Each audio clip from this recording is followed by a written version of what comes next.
नमस्कार दोस्तों, मैं आशुतोष कुमार दुबे बहुत बहुत स्वागत करता हूं आपका अपने चैनल पे। दोस्तों, कई मित्र हमारे ऐसे हैं जिनका कहना है कि हमने आईटीआई किया, अप्रेंटिस भी किया, उसके बाद एक्सपीरियंस भी है मुझे कई साल का। इसके बावजूद कहीं जॉब के लिए अगर जाता हूं तो वही 15 से 20 हज़ार रुपये तक की मिलती है, जो आजकल हाई स्कूल वाले को मिल जाए, इंटर पास वाले को मिल जाए। तो मुझे मैकेनिकल लाइन में आने का फ़ायदा क्या हुआ? दोस्तों, मुझे लगता है अगर सबसे ज़्यादा जॉब है तो मैकेनिकल लाइन में ही है। लेकिन हम लोग क्या करते हैं, कुछ जॉब इंटरव्यू के लिए जाते हैं तो कुछ चीज़ें मिस कर देते हैं जिन पे हमें सबसे ज़्यादा ध्यान देना चाहिए। जिन चीज़ों पे, उन्हीं चीज़ों को हम भूल जाते हैं, उन्हीं चीज़ों को मिस कर देते हैं। जैसे सबसे पहली चीज़ तो ये होती है, अगर हम कहीं इंटरव्यू के लिए जाते हैं तो हमारे मन में क्या होता है, 30 से 35 हज़ार रुपये सैलरी मांगते हैं। तो आप सोचते हैं हमने जब 30-35 हज़ार रुपये सैलरी मांगी है, अच्छे से काम करके दिखा दूँ, स्पीड से काम करके दिखा दूँगा तो यहाँ पे मेरी जॉब पक्की हो जाएगी। लेकिन भाई, ऐसा बहुत कम होता है। ज़्यादातर क्या होता है वो मैं अपना एक्सपीरियंस अगर आपको बताता हूँ तो मैंने एक चीज़ नोटिस की है, अगर आप कहीं जाते हो और ज़्यादा सैलरी की मांग करते हो तो वहाँ पे जो आपका ट्रायल लेता है, जो इंजीनियर होता है, वो आपकी स्पीड से ज़्यादा, काम से ज़्यादा आपकी एक्यूरेसी पे ध्यान देता है। वो ध्यान देता है आपको, आप किस तरह से टूल को पकड़ रहे हैं, किस तरह से ड्राइंग को समझ रहे हैं, आपका काम करने का तरीका कैसा है। कि यही आप अगर मान लो आपने वहाँ पे कोई जल्दी से उसने कोई आपको ड्राइंग दी, आपने तुरंत ही ड्राइंग को समझा और आधा घंटे में पीस बना के तैयार कर दिया और उस पीस में एक्यूरेसी नहीं है, तो वो आपको 30-35 हज़ार रुपये कभी नहीं देगा। वो आपको 15 से 20 हज़ार रुपये ही लगाएगा।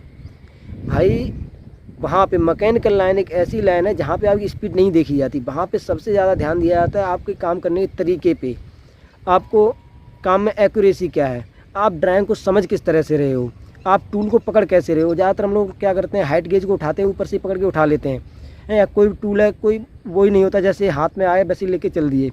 सबसे मेन चीज़ वहाँ के जो इंजीनियर मैनेजर है, सबसे मेन चीज़ इसी चीज़ पे नोटिस करते हैं कि ये लड़का यहाँ पे आया है तो ये किस तरह से टूलों का यूज कर रहा है, किस तरह से इसका ड्राइंग समझने का तरीका कैसा है। भाई, अगर हम स्पीड से काम करके प्रोडक्शन ही निकालना है तो वो किसी 10-15 हज़ार रुपये के लड़के को भर्ती कर लेंगे। आजकल तो सारे लोगों को लेथ मिलिंग सारी चलानी आती है, तो काम करवा सकते। क्योंकि आप 30-35 हज़ार रुपये मांग रहे हैं तो आपको काम करना नहीं है, वहाँ पर काम करवाना है। तो आपको, मुझे लगता है, अगर आप इंटरव्यू के लिए जाते हैं कहीं पे तो सबसे ज़्यादा आपको ड्राइंग समझने पे ध्यान देना चाहिए। जो भी काम करो बहुत ही तरीके से, अच्छे तरीके से, सबसे हटके। हाँ, जितने सारे काम कर रहे हैं जिनसे सबसे अलग तुम्हें करके दिखाना पड़ेगा। दूसरी चीज़ एक ये आती है भाई कि हम अगर इंटरव्यू के लिए जाते हैं, सबको पता होता है 2-3 क्वेश्चन ऐसे होते हैं जो हर जगह पूछे ही जाते हैं, जैसे काइजन हो गया, 5S हो गया। तो इन चीज़ों जो हम लोग पता रहता है, ये क्वेश्चन पूछे जाने हैं, फिर भी हम इनकी तैयारी नहीं करते। ज़्यादातर लोग, सबका एक जैसा ही जवाब रहता है, साफ़ सफाई को, टूलों को अच्छे से रखना, यही 5S कहलाता है। और काइजन क्या है, किसी अच्छे के लिए किया गया बदलाव काइजन कहलाता है। भाई, सबसे पहले यही क्वेश्चन आपकी इमेज वहाँ ख़राब कर देते हैं।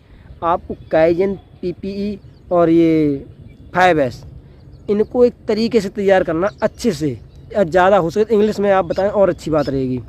क्योंकि कई वीडियो उस पर यूट्यूब पे पड़े हैं आप सबसे, क्योंकि वहाँ पे आप अपनी मशीन के फंक्शन बताओगे, मिलिंग मशीन क्या है उसके, तो उससे कोई उस पर फ़र्क नहीं पड़ता। क्योंकि वो तो भाई आजकल हर जगह पे 2-4 बंदे ऐसे मिल जाएंगे जो पढ़े लिखे नहीं होते, इन्हें मशीन चलानी आती है, चला के पीस बनाते रहेंगे वो। लेकिन आपको काम करवाना है, आपको एक्सपीरियंस है, तो आपको उस तरीके से आपको काम को वहाँ पर एक्सप्लेन करना पड़ेगा।